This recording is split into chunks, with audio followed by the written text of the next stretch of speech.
help with tax, don't know what to do. The Brysons are here for you. We know every tip and trick.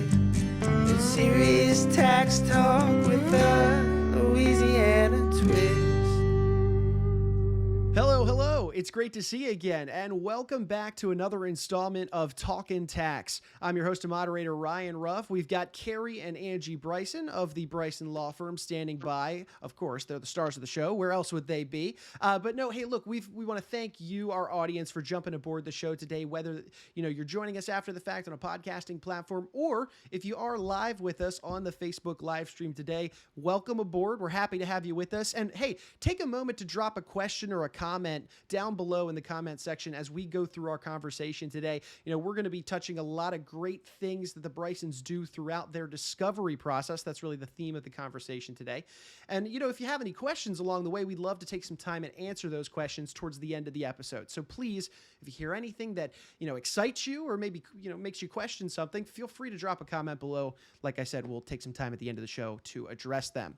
That being said, topic of conversation today is the discovery process at the Bryson Law Firm. It is a 4-phased approach. We're going to bring Cary and Angie on board to kind of dive into what this, process looks like and how it plays out for the client's experience. And then, of course, the work that they do on their end to make this process as beneficial as it is for both sides. But, there's a lot to unpack within this process, and I think you'll enjoy today's conversation. So that being said, let's go ahead and bring Cary and Angie on to start the convo. Hey, guys, how are we doing this morning? Good to see you. Great. Thanks for having us. Good morning.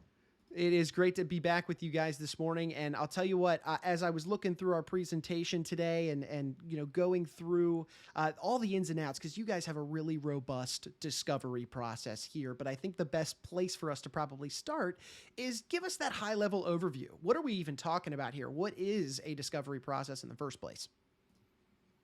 Go ahead, Cary. Go ahead. Well, this is your sweet spot. Yeah. Well, we call it discovery. Some other people may call it, the initial phase, but the 30,000 foot level this is where we figure out the problem. It's not, before we could fix the problem, we got to know, what the problem is and what caused the problem, because if you don't fix the cause of the problem, you'll never fix the problem. So we do a really a deep dive, as we say, on the client's, financial records and all their IRS records, and really determine what the problems are, what caused the problems, and then fix those before we move on to solving their case. Because it sounds counterintuitive, whatever. But anyway, you have to fix the problem, what caused the problem, before you solve the problem. It's pretty much what we're doing. So in that initial phase, we're just trying to figure everything out. We're doing a deep dive. Right. Yeah. So phase one being engagement and onboarding, I see here, guys. Walk me through what this engagement and onboarding process. I would assume this means day one, client either calls you guys, comes into the office for that first consultation. What does that conversation look like? What are the types of questions that you're asking when you're going through that onboarding, session with a client? So onboarding, I'll take this one at phase one, but onboarding is the beginning of the relationship, right? So someone, if I call in and say, I've got some issues, some tax issues, that they would talk with our onboarding team, and they're going to ask them, how did you get here? What's your outcome goal? Why did you call today? This may have gone on for 4 or 5 years, maybe longer, but something creates an emotional response for most of us when we decide to pick up the phone and make that call, because it's scary, right? So we'll ask them, what's your trigger? What do you want us to achieve for you? I call it the outcome goal. And it might be, I need to sell my house and have a tax lien. My mom and dad are sick. I'm about to inherit some property, and I don't want me to be the holdup with a tax lien. Or they're about to die and they have a tax lien. The parents have a lien, and we need to take care of this before they get to that place. So we'll investigate all those triggers. We'll create the relationship, get on board. People will quote fees, and we charge fixed fees. I don't know if we want to get into that. So we'll create an engagement agreement, define the scope of work. And then we'll just start onboarding with the IRS as well. We'll file the power of attorney, and that kind of gets you into that the next phase, phase two. Yeah. The only thing I would add to that, and I think Angie was alluding to it, and she may have even said it, was, the bottom line in that initial phase, we call it an, upfront contract. That's what we want to know what the client wants, and we're going to tell them what we can deliver. So we've got to have a meeting in the minds there. And the real question is, what is this client expecting of us? Mm-hmm. Because I can tell you, a lot of people come in and say, well, I don't want to pay anything. Well, if you're a tax protester, that's not us. We're not we're not protesters. So everybody has an obligation, whatever, to pay taxes. If somebody wants to fight that the Constitution doesn't provide for it and all that, there are those lawsuits, but we don't do that. So we're very clear up front. I'm not going to protest it. I'm going to solve your tax problem. Now, of course, I'm going to get you the best deal that I can get you. Sure. I'm certainly hoping you're not going to pay more than you're supposed to pay. We could get some relief for you. But if you're thinking you're going to pay zero, then maybe that's not not realistic, and it's not going to be a good fit, because you're ultimately not going to be happy with our services, and that's not a realistic expectation on our end. I think that's some of the questions we talk about in the very beginning. Sure. Expectations. You almost took the words right out of my mouth. My next question was going to be surrounding that idea of expectations, because obviously, as a client, they're reaching out to you to help solve a problem. If they come in with the expectations that the problem is going to be fixed overnight, obviously that's a little unrealistic. Maybe that relationship doesn't work out to the extent that they might want it, versus what actually the process that it'll take to get that problem resolved. So do you guys find in many of your instances during this initial phase, engagement and onboarding, that sometimes those expectations don't align? And in instances like that, if there are very many, what does that conversation look like to them? How do you say, look, we aren't able to deliver that level of service, but here's what we can do? What does that process look like? It's more like in the beginning. We're not a good fit. So I'm not going to take you on as a client, because what you're after is not reasonable, or it's not provided for by the law. And we're not willing to do that. Sure. So it's usually a very blunt conversation. And that's kind of find that, it's better to be, like I said, that upfront contract. Oh, yeah. In the very beginning, to get that out of the way, because I don't want, 6 months later, for that to come up. Well, you told me that I could, I was going to pay zero or whatever. And and my clients will tell you, one of my lines, and it's always been my line since we've really started doing this, was, I can't guarantee you that you're going to pay zero, but I can guarantee you that you're going to get great service. And you're going to get the best deal that's available to you, because everybody's deal is different. Some people do actually pay zero. Sure. And of course, if you're entitled to pay zero, we're gonna do that. But some people have to pay a significant amount of money because that's what they owe. And we're just going to make sure they're not going to pay any more. And if there are any relief provisions out there available to them, penalty relief, some type of relief, we're going to get that for them. Sure. So, and I'm confident that we're capable to do that. But we're not capable to pay zero when you're not entitled to pay zero. So. Sure, it makes total sense. So guys, phase one is complete. All right, client comes in, you have that initial onboarding, the upfront contract is nailed down. Then begins the technical work, really, on your side of the aisle. And in most instances, the client is going to kind of take a back seat during this process. But let me know if they are involved. But that moves us into phase two, which is transcript analysis within your overall discovery process. What does this look like for you and your team? This is the part of that I analogize to, like X-rays and testing and blood work and MRIs in terms of diagnostic work. We can, once the power of attorney is filed with the IRS, and that takes about, it can take anywhere from 4 to 6 weeks typically to process in their system. Once we have authority to represent people or businesses, whoever the taxpayer might be, we can get into the online IRS transcripts for every tax period at issue, and there's just a wealth of information. So we can see if the extent of the problem. This is where the rubber meets the road, right? So are your returns filed? If they are, when were they filed? How much do you owe per the IRS? Does that match what your tax return says?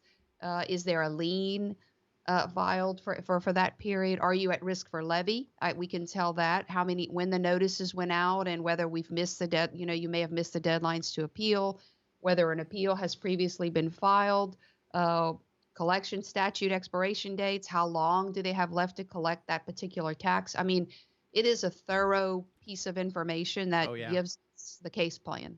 Yeah. Right. This sounds like your deep dive here, guys. Sorry, Cary, go ahead.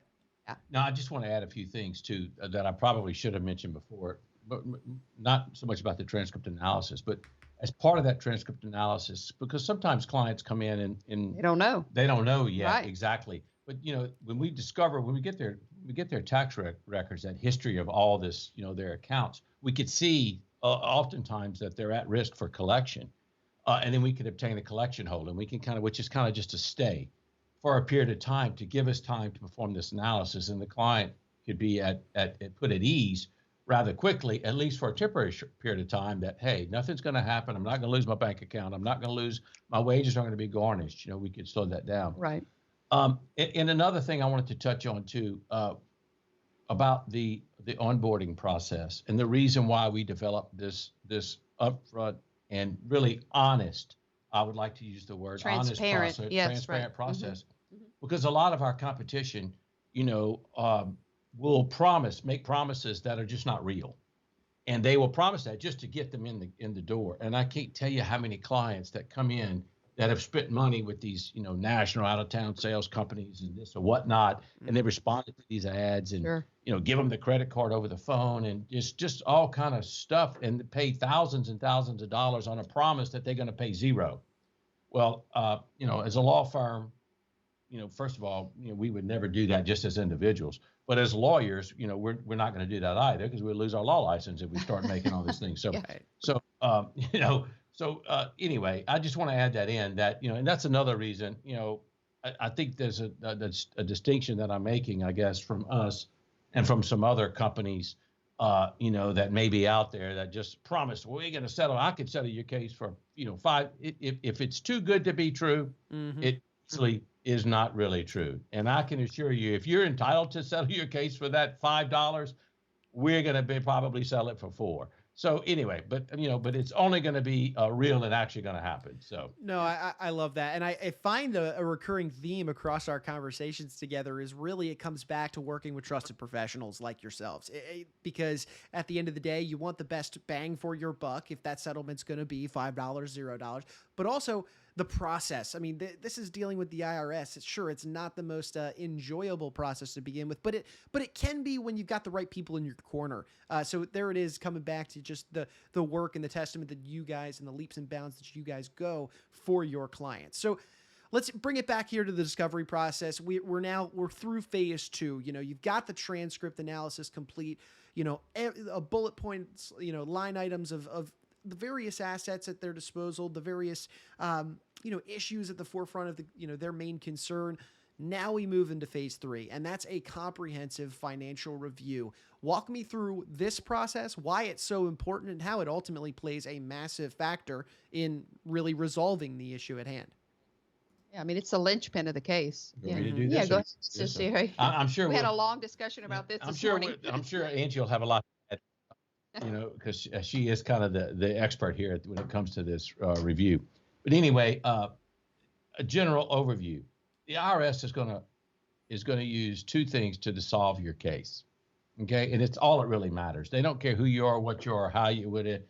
What it boils down to is your ability to pay and your collection potential. Okay, and that's determined by a financial statement that you're required to prepare and give to the IRS.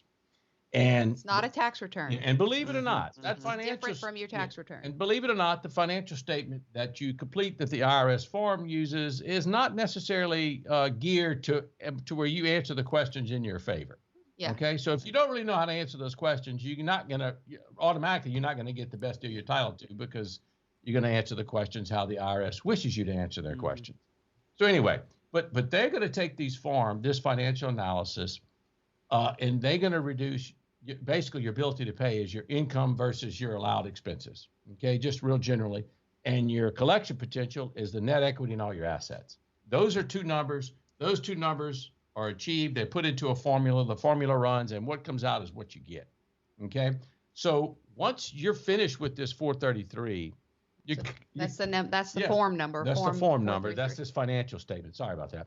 But once you're finished with that, that's kind of done. I mean, our work is done in the preparing of the form and getting to those numbers. Because once that form goes to the IRS, it's a very objective measure. And of course the IRS did this, so they get the same result that they do in Louisiana, that they get in California, that they get in New York. I mean, they want to level it out across the deal.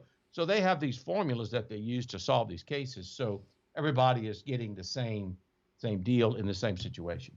So anyway, that's why that's is where the rubber meets the road here, is on this financial analysis for any firm that's representing you. Because if you do that wrong, or if you do it as it's requested, so to say, on that form, you're going to get a bad deal.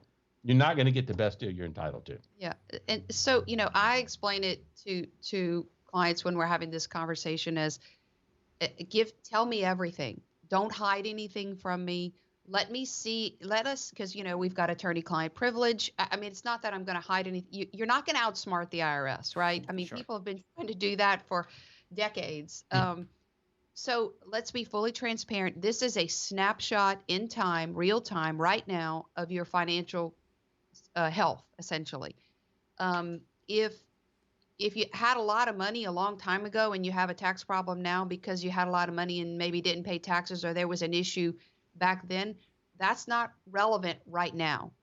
What we're trying to achieve is, what does it look like today? So what's your cash flow in and out expense-wise on the ability to pay side today, and what's it projected to be? Will it stay the same, essentially? And what equity do you have? Do you have $200,000 available in a house? Because that's what they're going to want, right? And that tells us exactly whether are we going to go north, we're going to go south, east, west with your case resolution plan. Are you going to be an offer? Can you be a settlement? Can you be a payment plan? And how much are they going to want? And so the artistry comes in. What Cary's talking about, the form looks facially simple when you look at it, because it does when you just kind of look at what it is. But it's when you dive a little deeper, there's some advantages to having someone who's done hundreds and really thousands, honestly, of these to capitalize on the expenses and maybe give a better picture, if you're self-employed particularly, of your income. And how to massage the numbers legally, of course. We're always working within the parameters, the boundaries the IRS sets for us. So that's where the artistry comes in for us in getting this form to be the best scenario for every client. And it's unique. Like, yours would look different than a contemporary's because of your unique circumstances. Sure. Guys, this really does sound like the linchpin. Angie hit the nail on the head there. It's the part of the process that you don't want to mess up if you're taking a stab at it by yourself. So again, having the right trusted professionals to work with you, to help guide you through such a pivotal form is vitally important.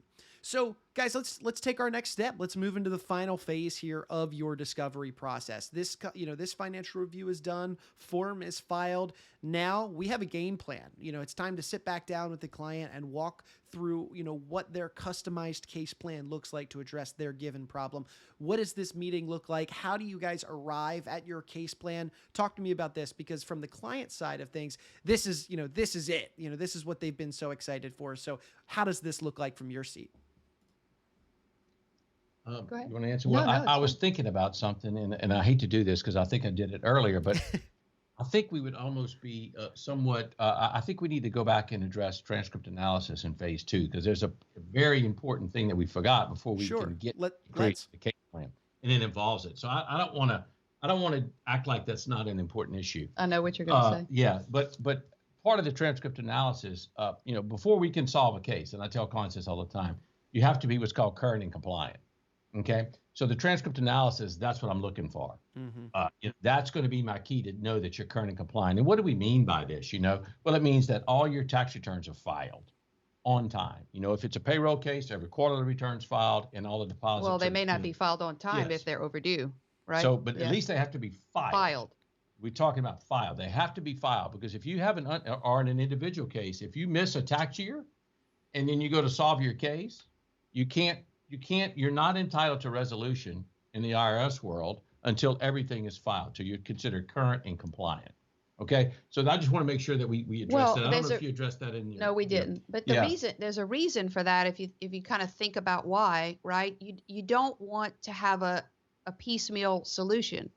So if we solve your IRS issues for what's filed today, but you have like 4 or 5 other periods unfiled, and you're going to owe for those periods, well, that's not a package. It's not a holistic approach to fixing it's like treating, one illness and you're sick in another area and not treating that one. So doing surgery on one part of you and you may have another sick area. So the IRS requires, and it makes sense, that all of your returns that are due are filed.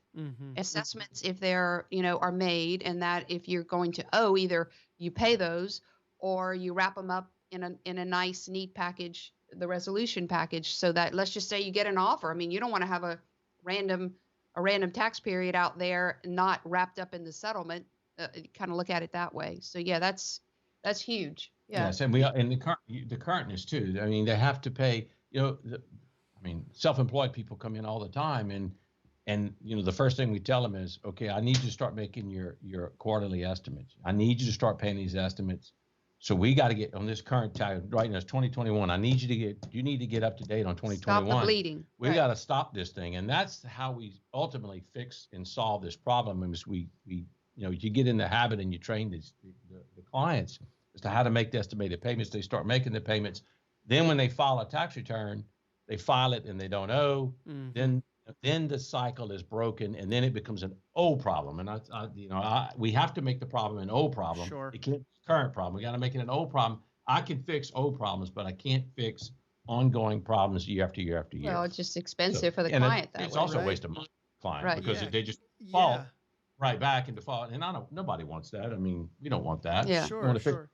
Well, Cary, I'm glad you circled back to that, because being current and compliant, it sounds like no, it's stopping the bleeding. It goes back to Angie's medical analogy, and you got to stop the bleeding before you can treat the root of the issue. So I'm glad we circled back to that, because yes, being current and compliant sounds like it's really at the forefront of what needs to be addressed, if it's not addressed already when going through that transcript analysis. So that being said, let's, for our hypothetical scenario here, going through your discovery process, let's pretend we are now current and compliant. We've gone through that comprehensive financial review and transcript analysis. Here we are at the creation of the customized case plan. What does this look like for the client? What are these conversations, and what does this final phase look like from your seat? I mean, it's basically circling back, with face-to-face, or, if clients want phone meetings, we will present, we kind of lay everything out, I mean, here's your financial health. Can you confirm that all of this is accurate, essentially? And we'll lay out all the qualifications for the different resolution options. So, and the risks. So, if you're going to be an offer, this is what we recommend, and here's why. These are the risks. It may take a long time. It may not be granted. Interest and penalties do continue to accrue if it's not granted. Here's an installment agreement option. There's a collection. We've gone through all the different options, essentially, hardship. We can run the statute. So we will lay out all of the options, all of the risks, all of the rewards. We'll make a recommendation, obviously, of what we think is the best one. And then it's up to the client to decide based on their primary outcome goal and their tolerance level. Some people want it done today. They can't wait 18 months. They need it buttoned up and done. So, they may be directed towards the installment agreement because I can achieve that quicker. They may have a tolerance level for 10 years, and you run the CSED for 10 years if they're out of collection risk. So and then after that we implement. We'll get to work again and make it. And then if it doesn't, if we're not successful, we can appeal, and then we go to those phases as well. I mean, it's face-to-face meeting where we roll everything out. Yeah. Yeah. Now, guys, I personally have not been in a situation like this, but I've got to imagine from the client standpoint to sit there with options in front of them. Of course, your recommendation for what might be the best plan of attack moving forward. But in a day and age where we love options with just about everything we do, to have options and thoughtful strategies on how to tackle their tax related issue, I bet that's got to be pretty nice for the client. What is that like, walking them through these options, and how rewarding is it watching the client's reaction and seeing, man, how thought through this whole process has really been. You had that this week. Yeah. I mean, that happens every day, honestly, and I think most of the clients just really appreciate, the honesty, because not every conversation is, I'm going to settle your case for $5, on your $100,000 tax liability. That doesn't happen. If it can happen, we do that. And yeah, those are easier conversations to have, rather than, but sometimes, honestly, the best solution is to maybe full pay the tax, and then we just go after some penalty abatements or things like that. It is, to have a customized case plan is not difficult for us because everybody's case is factually different. Nobody has the exact same ability to pay and collection potential. It's almost impossible to ever do that. So every case, if you're doing it properly, has to have a customized case plan, because every taxpayer is in a different situation. They have different CSEDs on their tax liabilities, and that's so important because, some of the things we do will suspend the running of the statute of limitations. Mm-hmm. And, I've seen cases where people come in, that have had other representation, and the tax period was about to expire in 3 months, and yet they go file something that, and they suspended the statute and gave the IRS a whole fresh, 2 years to collect the tax, something like that. Yeah. So, yeah, I mean, you really gotta, there's a lot of moving parts, and you gotta get the whole picture before you just knee jerk file something that you think may be in the best, and, we see it every day. Yeah. And that's kind of, so the customized plan, it just naturally comes. I would just say that. And it's usually, honestly, it's not in most of the cases. It's usually very clear as to what's best for that client. Sure. It's not they do have options. We do give them options, but it's usually one sticking out, and it's pretty clear as to which one they'll need to do once we go through everything. Well, right. I think the biggest reassurance that I would give to clients is there are options. We hear a lot, especially in the onboarding phase, I don't know what to do. I've just been paralyzed by, I'm so afraid, and I think there's the fear factor. Once you cross that threshold and trust someone, which is really hard to do, right? I mean, it's your taxes, there's so much at risk. Once you've done that with our organization, within our company, and, I wish you could see what I see every day in the background with the people that are here. And once you do that, that there's going to be that something's going to happen. And then when it gets to that phase where we're reviewing the financial, going through the transcript, it is customized. So, and that's the other takeaway. So trust, number one, and do something. And then once we get you to that phase, you'll see, or people will see that we don't it's not a vacuum. Like, we're not working, in a vacuum with this form and this tax return. It's not a black and white situation. There is some artistry to it. And, oftentimes when people try to do it themselves, a lot of people can, our clients typically have tried and not gotten the result they wanted. Right. And the reason is, if you call the IRS, they'll start going through that form, that 433, and they'll just, they'll take your numbers, they put it in the algorithm, and they say, oh, pay me, X dollars, and it's not something you can live with, and you may agree to it because you're afraid. So the customization is important. Sure. And achieving your outcome goal is sort of the big ones with me. Guys, from all of our conversations together, so many times I feel like we're coming back to this idea of these moments where these touch points with the IRS, the various forms that you file answering their questions, these are very calculated decisions, and they have real repercussions that can extend for years. So at the end of the day, when you're going to make these decisions and file certain forms and go about attacking your tax problem with a particular strategy in mind, you can't miss. You want to make sure you do it right the first time around, and it helps to work with the trusted professionals like you guys at the Bryson Law Firm to really knock that out and to have that best plan of attack moving forward the first time around. So, guys, I appreciate you taking some time to kind of carve out this discovery process for us. 4 phases here, going back through them one more time. It starts with engagement and onboarding. It moves into the transcript analysis, really understanding the problems at hand. And then, of course, the comprehensive financial review, as Angie mentioned, the linchpin really of going through the finances and how this problem can really be solved.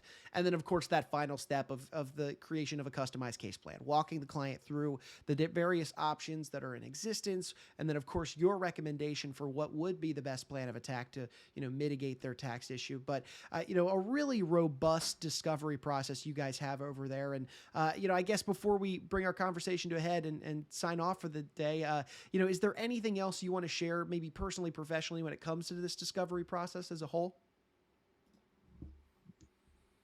I mean, the only thing that I would add, and picking up on what Angie said, is just, if I had to convey anything to anyone that had a tax problem, is hope. There are ways to solve these problems.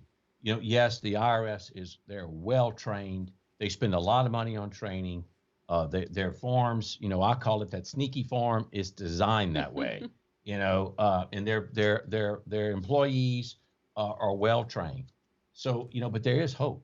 And it's, that's just what I like to convey, the message of hope. I mean, tax problems, they are solvable. You may not think so. And of course, the IRS may not give you, if you're making that phone call to them, they certainly don't, they act like there's just one avenue and this is the only way we can solve your case. And that's just not the case. Unfortunately, they have a lot of resources. So you're never going to out-resource them, and their employees are trained. But there are ways to solve these cases. There are deals to be made with the IRS, and it just takes that first step, and that's usually what we got to get over that first step, and that's just to come out and, it's time to address the problem and just get it, it's solvable. Yeah. I haven't had a case yet I couldn't solve. I'll tell you that. Love that. Well, guys, look, I really appreciate you again taking some time out of your day to walk us through this discovery process. And look, hey, I'm looking forward to the next conversation already. Awesome. Thank you. Yeah, we enjoyed it. Thanks. Alrighty, look, hey, and to our audience, we want to take one final moment to thank you for jumping aboard here on the Facebook live stream or after the fact on a podcasting platform. If you liked what you saw, you liked what you heard today, please feel free to comment on the show, subscribe to the show on the platform you're checking us out on, and then, of course, share this information with friends, family, anybody who you think would benefit from these tax-related discussions, because at the end of the day, we are tapping into Cary and Angie's, wealth of experience in this tax mitigation world and offering suggestions, solutions, strategies that can be at your fingertips for mitigating your own tax-related issue. So for Cary and Angie, I'm Ryan Ruff. We're saying so long and thank you so much for joining us on today's edition of Talkin Tax.